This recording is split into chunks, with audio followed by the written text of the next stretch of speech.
ఈరోజు యేసుక్రీస్తు గురించి మాట్లాడితే కొంతమంది చాలా మనసులో కష్టాన్ని పెట్టుకుంటారు, హృదయంలో ద్వేషాన్ని పెట్టుకుంటారు, వ్యతిరేకమైనటువంటి స్వభావాన్ని కనపరుస్తూ ఉంటారు. ఒక ప్రశ్నను వేయనివ్వండి, యేసుక్రీస్తును ద్వేషించటానికి, యేసుక్రీస్తు అంటే ద్వేషం పెంచుకోవడానికి ఒక్క కారణం చూపించగలరా?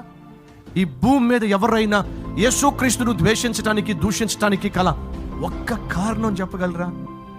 ఆయన పేదలను ప్రేమించాడు కాబట్టి దూషిద్దామా? ఆయన మనుషులలో సమానత్వాన్ని పెంచి పోషించాడు కాబట్టి దూషిద్దామా? ఆయన గుడ్డివారికి కళ్ళు ఇచ్చాడు, కుంటివారికి కాళ్ళు ఇచ్చాడు, కుష్ఠరోగులను బాగు చేశాడు, దెయ్యాలు పట్టిన వారిని విడిపించాడు, చచ్చిన వారిని సైతము లేవనెత్తాడు. అందుకోసం ఆయన దూషిద్దామా? ద్వేషిద్దామా?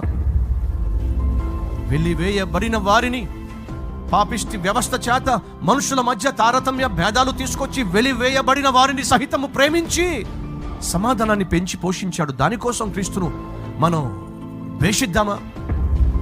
పాపిష్టి మనిషిని క్షమించడానికి, పాపిష్టి మనిషి చేసిన పాపముల నిమిత్తము మనిషికి రావలసిన శిక్ష అంతా తన మీద వేసుకొని మనిషి కోసము మరణించడానికి భూమి మీదకి వచ్చి తను సిలువలో నీ కొరకు నా కొరకు మరణించాడు. అందుకోసం ద్వేషిద్దామా? దేనికోసం యేసును ద్వేషిద్దాం? దేనికోసం యేసు పట్ల ఈ ద్వేషాన్ని పెంచుకుందాం?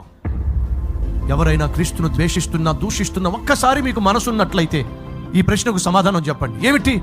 యేసును ద్వేషిస్తున్నావే, దూషిస్తున్నావే, ఒక్క కారణం చెప్పగలవా?